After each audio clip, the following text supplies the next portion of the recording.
درود بی پایان به بینندگان ارجمند.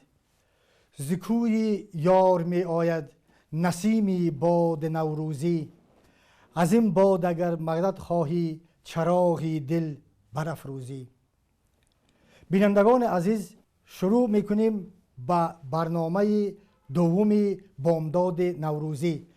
در حضور ما دانشمندان سردکس علمی انسیکلوپدی ملی تاجیک محمدالله سعیدبک، عبدالشکور رجبزاد، شهربانو تاشیوا و اکبروف نعمت الله حضور دارند. و نخست من همه تماشابینان گرامی قدر را به مناسبت فرارسیدن عید فرخنده نوروز از صمیم قلب تبریک و مبارکباد و تهنیت گفته برایشان در این نوروز تمام خوبی های عالم را تمنا دارم.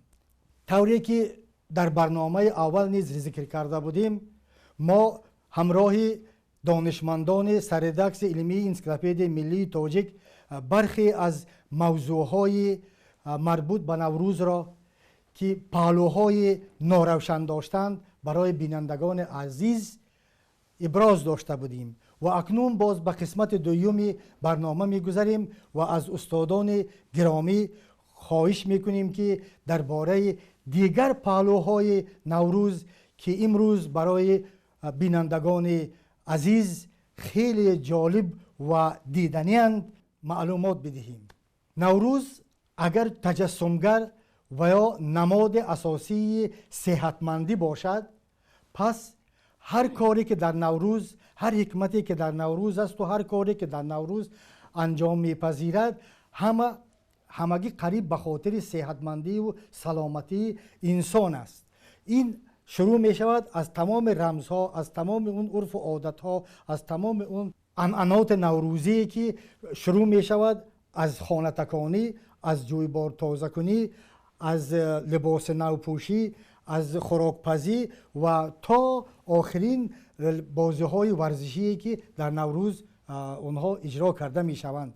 و یکی از مهمترین بخش های نوروز آماده کردن طعام های نوروزی است و به توسط این طعام های لذیذ و گوارای نوروزی همگان از مخصوصیت تعامل های نوروزی آگاه می شوند و نکته جالب این موضوع آن است که قریب همه طعام های نوروزی در خود یک حکمتی دارند و حکمت آنها در این تجسم می یابد که همه آنها به خاطر صحت و سلامتی اند و هر یکیش خاصیت شفایی و شفابخشی دارد. بعد این موضوع از استاد گرامی قدر عبدالشکور رجبزاد خواهش میکنیم که در خصوص شفابخشی طعام ها یا که همه خاصیت داشتن طعام های نوروزی برای بینندگان گرامی چند سخن ابراز داشته باشند. تشکر. به همگان معلوم است که یکی از رمزهای نوروز سومالک است و اون را از سبزه از مایسه گندم تهیه می سازند. من میخواهم چند سخن درباره خودی سومالک گپ زنم، چرا که ما همه اون رو تا سالهای نزدیک همچون فقط رمزی نوروزی قبول میکردیم و بس. امروز عالمان به خلاصه آمدند که سومالک غذای نوروزی است. غذایی است که نهایت ویتامین های زیاد دارد، غذایی است که خوشگوار است، غذایی است که به انسان نیرو توان میبخشد. سومالک را امروز متخصصان یکی از غذاهای بهترین میدانند، زیرا در ترکیب آن به عقیده بسیار عالمان مشهور دنیا، خصوصا عالمانی که در جمهوری خودمان هستند در این بابت تحقیقات ها انجام دادند، به مقدار زیاد عنصرهای کیمیایی موجود است، خصوصا همون عنصرهای کیمیایی که در ترکیب اندامگان انسان وجود دارد، قریب از نصف زیادی آنها در ترکیب سومالک وجود داشته است. این انیق است، این را انیق عالمان تشخیص کرده اند.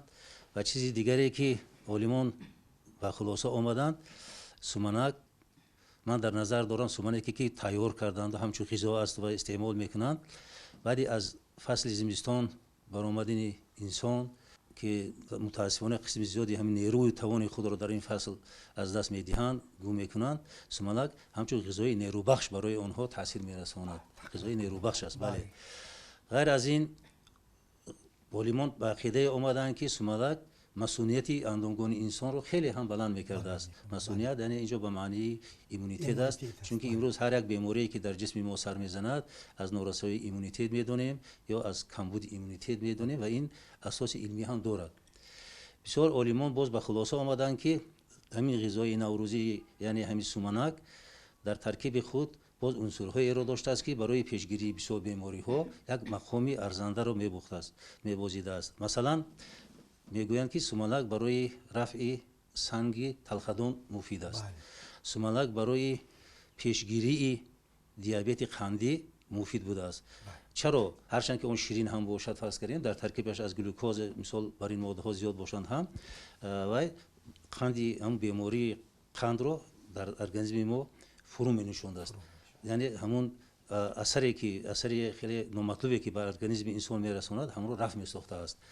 چرا که این خیلیش چطوری که گفتم بسیار خوشگوار است، زود هضم می شود و از همین جهت طبیبان بسیار دولت ها بسیار مملکت هایی که از همین چیز باخبرند و بیماران همین رو توصیه می دهند. و همچنین می توان گفت که امروز در علم طب در بابت همون جهت های مثبت خودی همین سومنک تحقیقات های زیاد انجام داده شدند و من باور دارم که شاید سالهای نزدیک در بخش طب یک فصل نو، فصل سومنک درمانی پیدا شود، چون که تا حال در این نیست، این چیز نیست. ما فرض کردیم آب درمانی هست، خب گل درمانی هست، گیاه درمانی هست، ولی یک بخشی شاید همین گیاه درمانی سومنک درمانی باشد.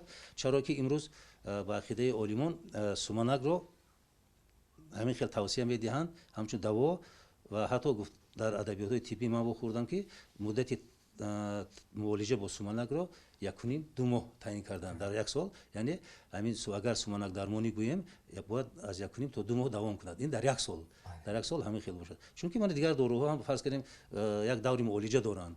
از آن جمله عالمان همین رو پیش بینی کردند، یعنی در همین مدت 1.5-2 ماه انسان میتواند پیوسته سومنک استعمال کند. در آن صورت حتی اگر او زخم معده داشته باشد هم میگویند که به همین زخم معده و ریش معده شفا میبخشیده است. از طرف دیگر سومنک بنابر خوشگوار بودنش یک غذای مقرری هم هست. غذای مقرری هم هست و به سبب هم نیست که اون رو همچون رمزی نوروز پنداشتند.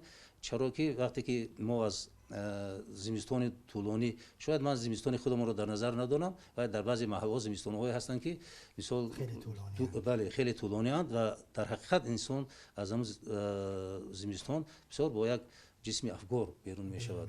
تمام ماده های ذخیروی عنصرهای کیمیایی که در ترکیب همون ارگانیسم او وجود دارد اونها صرف میشوند برای اون رو برقرار کردن در کره است و از همین لحاظ گمان میکنم که سومنک غذای بهترین است و به سبب این رو هم یکی از رمزها یا یکی از غذاهای نوروزی حساب نمیکنند. این همش اساس علمی دارد. تشکر از اینکه امروز در علم طب معلوم است شیره گندم خیلی در ترکیب داروهای فراوان اشتراک دارد و من جمله یکی از داروهای خیلی معمول ویاردو نامک دارو است که از همین شیره گندم آماده کرده می شود و گذشته از این طوری که می گویند پروتئینی که امروز خیلی معمول و مشهور است و اون را ورزشگران خیلی وسیع استفاده میبرند، انا همون پروتئین هم امروز از همون شیره گندم در طب معاصر گرفته می شوند و 100% گفته های شما درست هستند که سومنک یک نوع غذای دوایی هم در برابر غذای عمومی طعام بودنش دارد. و چون 3 عیدی که ما داریم، 3 عید برازیده‌ای که ما داریم، یکی جشن مهرگان، دیگری سده و سوم نوروز، هر یکی اینها رسالت خودشان را در تاریخ و در اجتماع دارند، در جمعیت دارند. و اگر شده جشن مهرگان جشن کشاورزان باشد یا که جشن کشاورزی باشد، پس جشن سده جشن تقویمی است و نوروز در نسبت اینها بیشتر جشن اجتماعی است و همین همچون جشن اجتماعی بودن نوروز در چی تجسم می‌یابد؟ наврӯз ҷашни пуршукӯҳ пешинаи тобнок ва фарҳанги қадими мардуми мо аст. таҷлили аз иди наврӯз ва бузургдошти суннатҳои он бо эҳсос ва андешаи мардуми мо пайванди ногусастанӣ доштааст. бибинем худи фарорасидани наврӯз ба шабу рӯзе рост меояд ки онро эътидоли баҳорӣ мегӯянд ё ба забони сода баробаршавии шабу рӯз.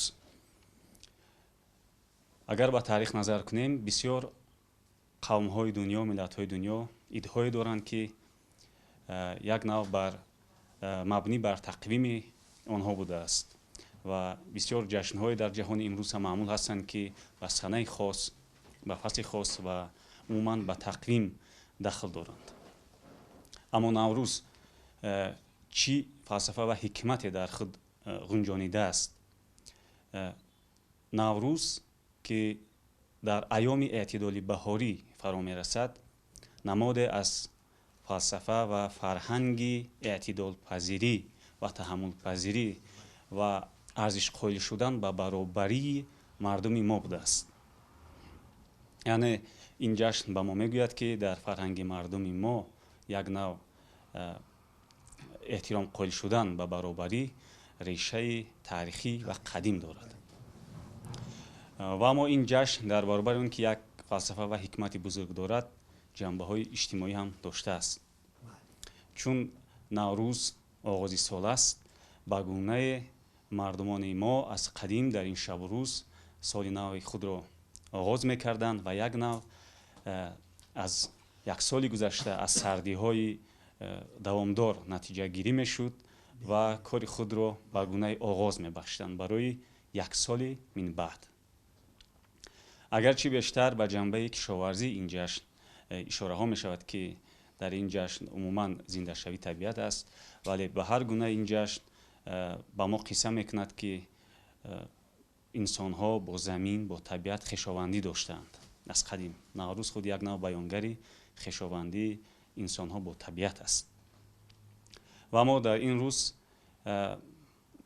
рамзҳое, бозиҳое ва дигар суннатҳое иҷро мешаванд ки ҷанбаҳои иҷтимоӣ доранд.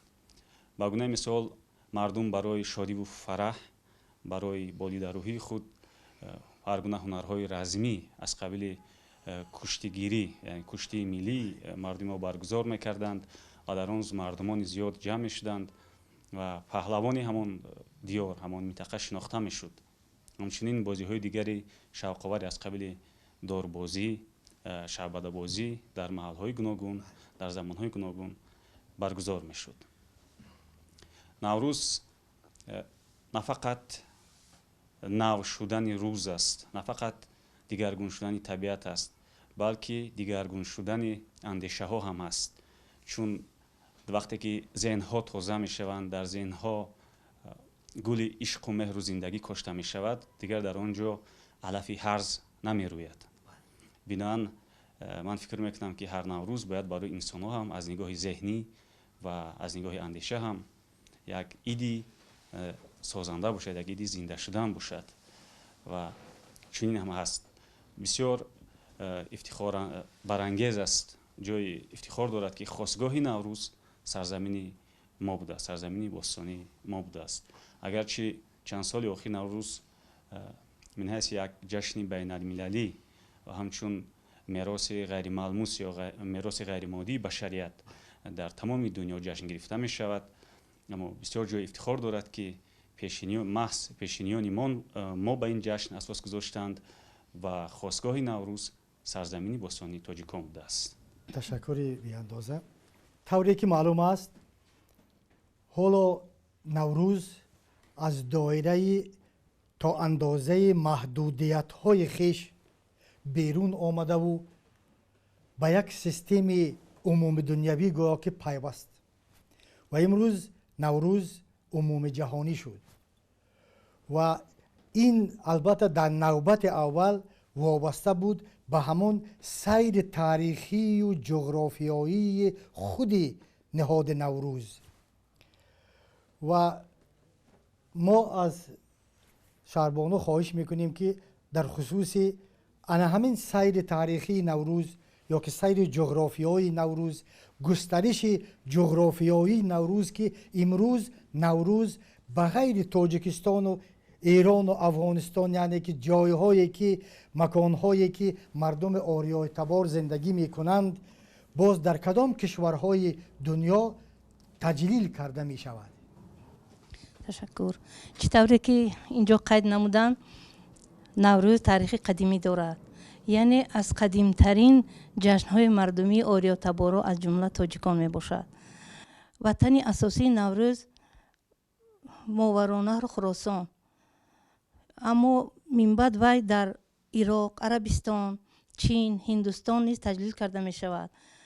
در زمان سلطنت تیموریان هند، یعنی زمان حکمرانی اکبرشاه، او نوروز رو به هندوستان برد و در آن زمان در سراسر هندوستان نوروز تجلیل کرده می شد.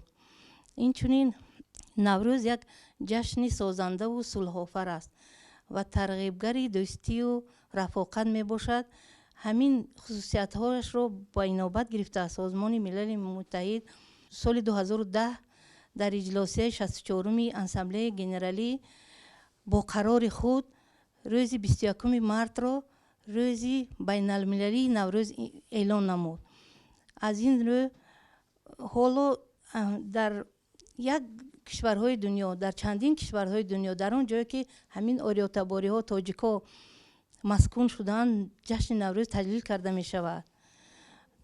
در زمانهای پیشین در شهرهای مرکزی تاجیک نشین از جمله در بخارا، سمرقند، کش، فرغانه، در خوجند، استرافشان، پنجکین، کولو، در وادی های قراتگین، درواز یک نوروزگاه های مخصوص بودند. از جمله مثلا در سمرقند در موضع آب رحمت، در بخارا در نزد مقبره بهاءالدین نقشبند و در موضع چشمه ایوب، در استرافشان در قلعه مختپه، در حصار در قلعه حصار، در اسفره در نزدیکی مقبره خواجه سرخ، در پنجکین در قینرتا، در خوجند در ساحل رود سیون جشن گرفته میشن. یعنی برای تجلیل نوروز همیشه موضع رودهای مصفا و چشمه های معروف رو انتخاب میکردن. حالا نیز همین عنعنه در تاجیکستان رایج است، یعنی همین در موضع های خیلی خوشاب و هوا، در هموار و گل و گلزار این جشن رو با یک شکوه و شهامتی مخصوص و خوانی پر از انواع جشن میگیرن. از زمانهای پیش هنوز برای ما معلوم است که به خاطر تعیین نمودن جایگاه نوروز اندیشه های مختلفی در بین مردم وجود داشتند و آنهایی که میل به تعصب داشتند اندکی اندیشه دیگر داشتند و نوروز را مربوط به مجوس ها، مربوط به زردشتی ها و یا یگان ملت و خلقیت و یا اندیشمندان دیگر می دانستند. ولی طوری که یا اینها ناخوانده بودند یا کم آگاه بودند، ولی طوری که بعداً از ادبیات عمومی پیدا شد و محققان بر این اندیشه آمدند که هرگز در یگان ملت، در یگان خلقیت، در یگان نژاد نسبت به نوروز اندیشه بد، اندیشه مخالف، اندیشه ضد نیست و من جمله بعضی ها همین چیز را به اسلام ترجیح می دهند. ولی در اصل اگر باشد ما از تاریخ می دانیم که نویسنده ها، عالمان، شاعران مشهور عرب از زمانهای قدیم هرگز ضدیتی به نوروز نشان ندادند و حتی اون را وصف هم کردند و این از کتاب‌های تاریخی، از کتاب‌های علمی و از کتاب‌های بدیعی امروزی یا و دیروزی مردم عرب نیز هویدا است. سیدک محمد اللهیف که متخصصی این بخش هستند میخواستم که به همین طرف تاریکی مسئله یک نوروشنی اندازی. تشکر. من میخواستم دقت بینندگان رو به یک لحظه از حیات مردم گذشته نیاگان ما جلب کنم. همگان در سالهای جشنگیری امام اعظم شاهد بودیم که یک روایت رو در بسیار محفل ها می آوردند. همین مختصرا روایت همین بود که بابای امام اعظم که از همین سرزمین ما به کوفه رفتگی بود، به عراق امروزه، در همین روزهای نوروز یک طعام نوروزی با نام پالوده آماده میکنند. خوب اینجا باز متخصصان شاید بهتر دونند، همین سومنکی ما شاید همون یک نوع همون پالوده باشد. همین پالوده رو گرفته نزدی گیم حاکمی همون یا که امامی همون وقت علی ابن ابی طالب میبرند و وقتی که علی میبیند میپرسد که این چیست؟ بعد میگوید که این بابای امام اعظم میگوید که این پالوده است و طعام نوروزی ما است و در همین روزهای نوروز آماده میکنند. وقتی که علی میچشد با او بسیار خوش میآید. پس میگوید که نوروزونا کل یومین، یعنی هر روز برای ما نوروزی بیارید و همون گفته که نوروزی شما پیروز بود، هر روزی شما نوروز بود، ربط میدهند به همین سخن. خب در همین روایت چند نکته جالب توجه هست که قابل ملاحظه است. یکم این که نیاگان ما کجایی که رفتند، به کدام شهربانو هم من اشاره کردم، به هندوستان رفتند یا به عربستان رفتند، رسم و آیین، عرف و عادت و اعتقادهای خود رو با خود بردند به همون سرزمین ها. ببینید که همین بابای امام اعظم و مولای یک از قبیله های عربی بنی تیم بود، یعنی با همین همپیمانی داشت با همین قبیله و در زیر بگیم حمایت همین قبیله بود.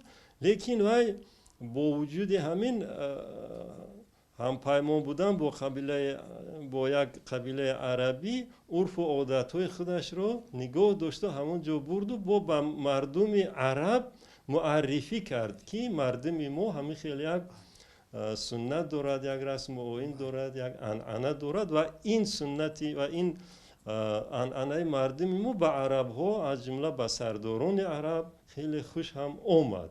این یک چیز است. جهت دیگر همین است که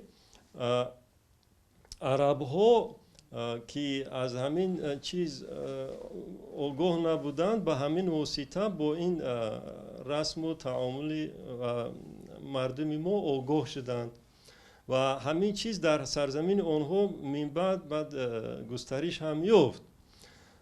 من خود شاهد آن بودم که سالهای شورایی در عراق همچون ترجمان کار میکردم در بغداد.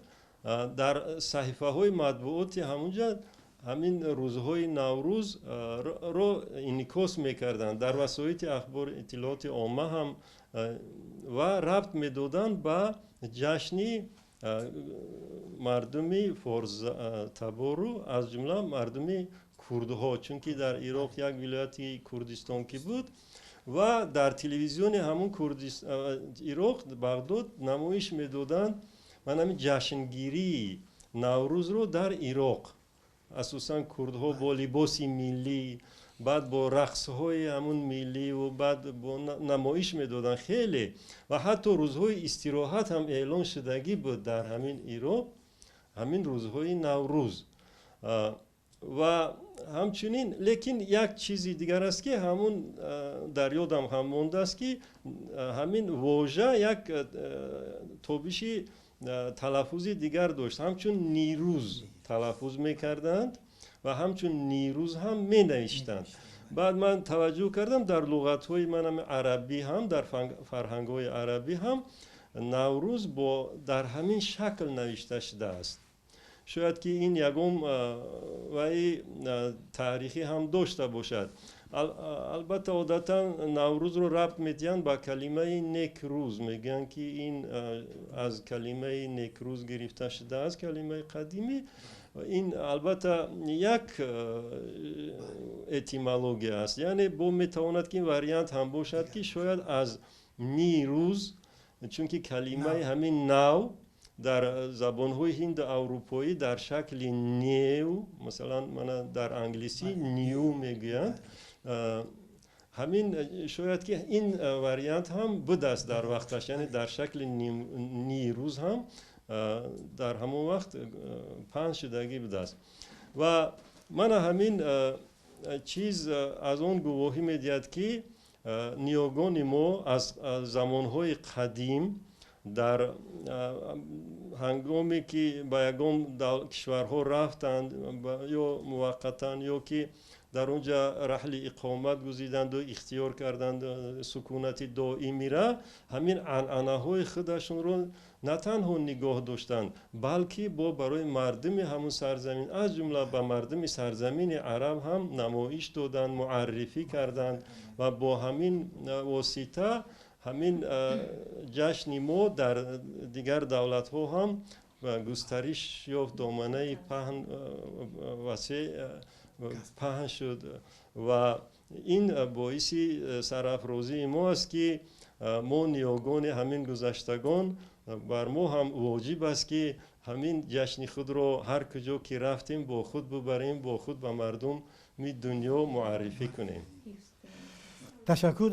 با ادامه سخنهای بسیار پرمحتوای سید بیگ همین را علاوه کردنیم که حتی در قرآن عظیم الشان و در تفسیرهای فارسی قرآن عظیم الشان نیز در چندین تفسیرها درباره نوروز روایت‌های جالب آورده شدند که این نمایانگر باز اون سخنها است که واقعا هم در اندیشه مردم در خصوص نوروز یگان مخالفت وجود نداشت و نخواهد داشت. اگر نوروز برای شناخت نوروز که نوروز تاکجا یک جشن اجتماعی هست، یک ایده مردمی هست، کافی است فقط همین رو بگوییم که اگر نوروز با فرهنگ با بنی بشر سریسی تیز می داشت، از گذار تاریخ تا به امروز به سلامت نمی رسید. همین کفایه است که نوروز در طول عصرها زنده بود و امروز هم زنده است. خود همین یک اشاره از آن گواهی می دهد که نوروز ریشه عمیق در فرهنگ مردم دارد و یک جشن بشردوستانه هم هست. فکر میکنم دلیل زنده ماندن نوروز و پویا بودن نوروز هم در همین است، چون یک جشن صرف ملی است، یک جشن جعلی و تحمیلی نیست، یک جشن مصنوعی نیست، جشنی است که اون رو میتوان گفت یک جشن صرف ملی است.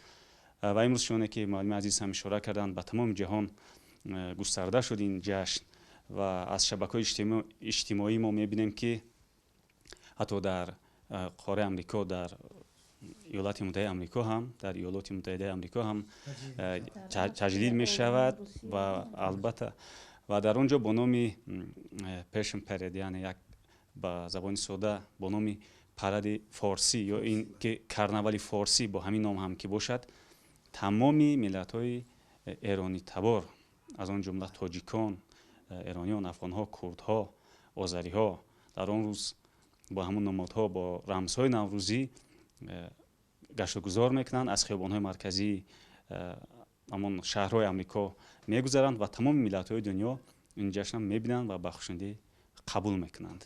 ما امیدوار هستیم و بسیار باورمند هم هستیم که نوروز سال از سال زنده تر و جهانی تر می شود.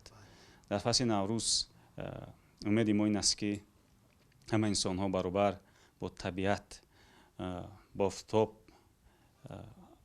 زنده تر شوند و یک طرحی نو اندازند، در زندگی خود یک طرحی نو اندازند و کارهایی کنند که ماندگار باشد، به سود بشریت باشد. از آفریدگار نوروز طلبی من این است که میخواهم خوان مردمی تمام سال در ایام نوروز و روزهای دیگر زندگی تمام سال خوان مردم همیشه پر باشد و به نیاز باشند، مردم همیشه صحتمند باشند، از جمله بانوان همیشه سربلند و به نیاز باشند، صحتمند باشند و در تاجیکستان ما همیشه صلح و آسایشتگی پایدار باشد و مردمش آسوده و مثل امروزه شاد و بیغم و فرحمند زندگی کنند. تمنای بنده از نوروز سرسبزی همه ای ماست. بگذار همیشه سربلند و سرسبز باشیم. من میخواهم که دل ما آینه صاف باشد.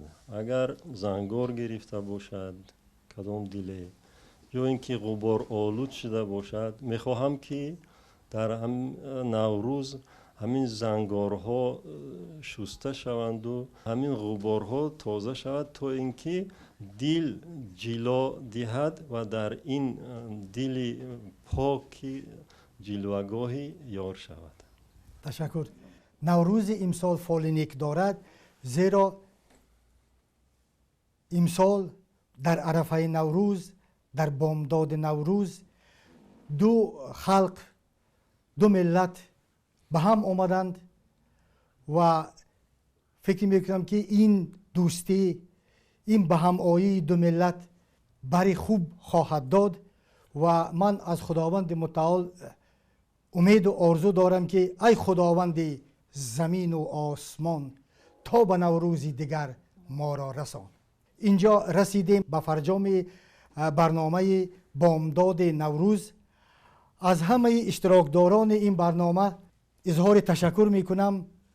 تا برنامه آینده همه هموطنان عزیز را به خداوند عزوجل می سپاریم و برایشان بخت و سعادت و پیروزی و تمام خوبی های عالم را خواهانیم.